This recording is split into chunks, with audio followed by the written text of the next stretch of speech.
Assalamualaikum warahmatullahi wabarakatuh. Kami mahasiswa dari Universitas Islam Kediri, Prodi Manajemen. Video ini dibuat untuk menyelesaikan tugas kelompok mata kuliah Manajemen Pemasaran dengan dosen pengampu Ibu Aprilia Kusumawati, SHMM. Kami dari kelompok 5 terdiri dari 6 anggota yang masing-masing bekerja sama dan berkontribusi dalam memenuhi tugas ini. So, inilah dia video presentasi dari kelompok kami. Berikut adalah nama anggota kelompok 5. Yang pertama, Wahyu Rizkia. Yang kedua, M. Yusuf Hussein. Yang ketiga, Aijen Auliana. Yang keempat, Desi Ginura. Yang kelima, Fitrianita. Yang keenam, Oni Novia.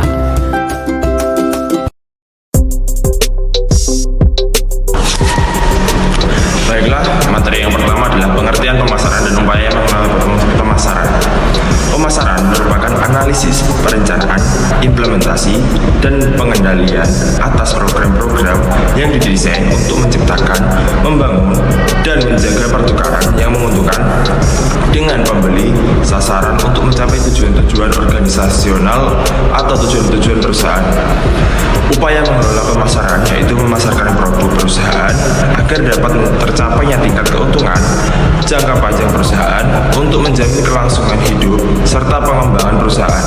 Jadi, upaya yang dilakukan untuk mengelola pemasaran tidak hanya mengusahakan dan mengembangkan permintaan produk perusahaan, tetapi juga mencakup pengaturan jumlah, waktu, dan sifat permintaan sesuai dengan tujuan perusahaan.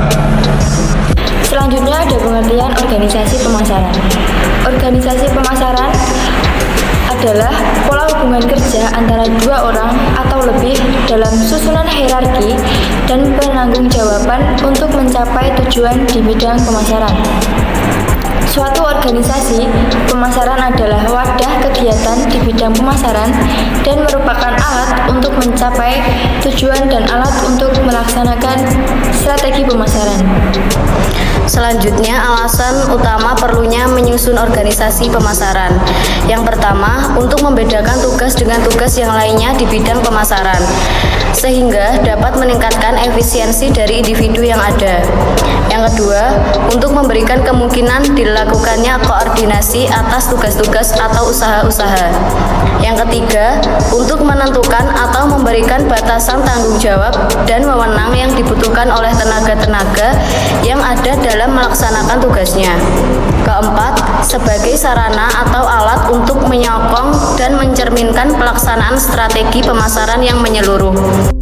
Setelah alasan utama menyusun organisasi pemasaran, adapun penyempurnaan organisasi pemasaran.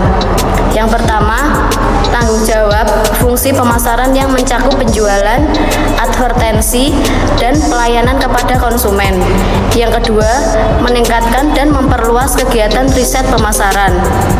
Yang ketiga, perubahan fungsi pemasaran yang semula hanya mencakup penjualan saja menjadi pemasaran. Oke, selanjutnya pengertian penerapan strategi pemasaran.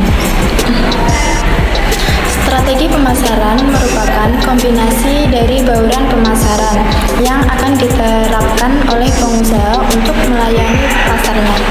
Strategi pemasaran pada umumnya mempunyai peranan yang sangat penting untuk menghadapi lingkungan yang dinamis dan pada akhirnya memperoleh keunggulan tertentu atau berhasil untuk meningkatkan laba tertentu. Strategi pemasaran yang diterapkan harus ditinjau dan dikembangkan sesuai dengan perkembangan pasar dan lingkungan pasar tersebut. Selanjutnya, jenis-jenis strategi pemasaran. Strategi pemasaran yang tidak membeda-bedakan pasar atau undifferentiated marketing. Melalui strategi ini, perusahaan menganggap pasar sebagai suatu keseluruhan, sehingga perusahaan hanya memperhatikan kebutuhan konsumen secara umum. Yang kedua, yaitu strategi pembedakan pasar atau differentiated marketing. Perusahaan hanya melayani kebutuhan beberapa kelompok konsumen tertentu dengan jenis produk tertentu pula. Ketiga, strategi terkonsentrasi atau concentrated marketing. Perusahaan mengkhususkan pemasaran produknya dalam beberapa segmen pasar dengan pertimbangan keterbatasan sumber daya perusahaan. Pengertian evaluasi pengendalian pemasaran. Evaluasi adalah suatu penilaian dalam perusahaan di mana dapat juga diartikan sebagai proses pengukuran strategi yang digunakan dalam upaya mencapai tujuan perusahaan. Pengendalian pemasaran dilakukan dengan mengamati, memonitori, mengecek, dan membandingkan kinerja pemasaran dengan strategi pemasaran yang telah kita buat sebelumnya. Pengendalian atau evaluasi kegiatan pemasaran adalah usaha memberikan petunjuk pada para pelaksana agar mereka selalu bertindak sesuai dengan rencana meliputi penentu standar, supervisi kegiatan atau pemeriksaan, perbandingan hasil dengan standar, dan kegiatan mengoreksi standar. Selanjutnya yaitu jenis pengendalian pemasaran. Yang pertama, pengendalian rencana tahunan. Langkah-langkah yang diambil selama tahun berjalan untuk memantau dan mengoreksi penyimpangan kinerja. Yang kedua yaitu pengendalian profitabilitas. Pengendalian profitabilitas digunakan sebagai acuan untuk efisiensi dan efektivitas, yaitu untuk meningkatkan kinerja pelayanan dan menekan biaya agar tidak terjadi pemborosan. Yang ketiga yaitu pengendalian strategis. Tinjauan kritis terhadap kinerja pemasaran secara keseluruhan. Sekian. Baik, untuk materi selanjutnya adalah ruang lingkup pengendalian pemasaran. Nah, yang pertama yaitu adalah pengendalian aktivitas program pemasaran. Dilakukan secara berkala atau periodik yang umumnya tahunan atau kuartalan untuk menilai efektivitas program atau rencana yang telah dibuat. Selanjutnya adalah pengendalian keuntungan dan rentabilitas usaha pemasaran. Untuk menentukan profitabilitas yang sebenarnya mengenai produk perusahaan wilayah, pangsa pasar, dan saluran niaga. Yang ketiga adalah pengendalian strategi pemasaran. Tugas untuk menjamin bahwa tujuan, strategi, dan sistem pemasaran perusahaan secara optimal diselarakan dengan lingkungan pemasaran yang diramalkan nanti dan yang sekarang. Yang keempat adalah pengendalian efisiensi pemasaran. Untuk meningkatkan efisiensi kegiatan pemasaran, seperti misalnya penjualan personal atau perorangan periklanan, promosi penjualan, dan distribusi. Selanjutnya adalah kita mengambil perusahaan Adidas Indonesia. Adidas Salomon AG atau lebih dikenal dengan Adidas merupakan perusahaan yang memproduksi sepatu dan beberapa perlengkapan olahraga lain yang berpusat di Jerman. Perusahaan ini pertama kali didirikan oleh Adolf Adi Dassler pada tanggal 18 Agustus 1949. Nama Adidas sendiri datang dari nama pendirinya. Produk Adidas pertama kali diluncurkan pada tahun 1950. Adidas mempunyai komitmen untuk memproduksi peralatan olahraga untuk beberapa atlet dalam olahraga pinggiran seperti lompat jauh yang atletnya bernama Dick Fosbury melompat dengan memakai sepatu buatan Adidas.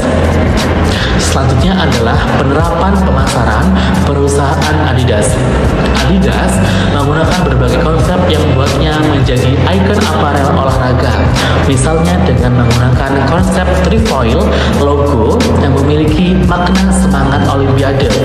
Hal ini seketika membuat Adidas menjadi resmi yang digunakan pada event Olimpiade seluruh dunia.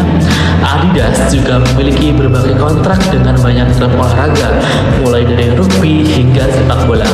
Adidas juga menggait banyak bintang olahraga untuk dijadikan brand ambassador.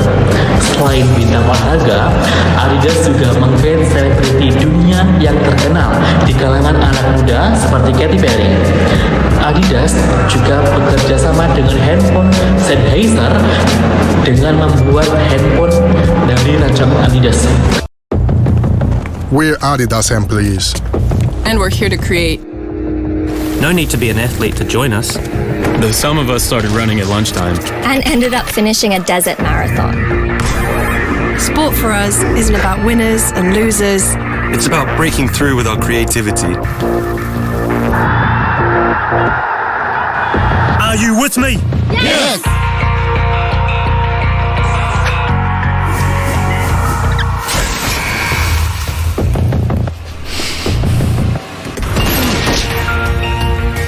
Our pitch is safe.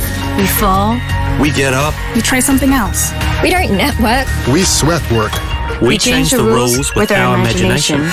Through sport, we have the power to change lives. I'm Lucy. I'm Vinny. I'm Yunel. I'm Amory. I'm Cremena. I'm Craig. I am Sardar. I'm Joseph. And we're here to create.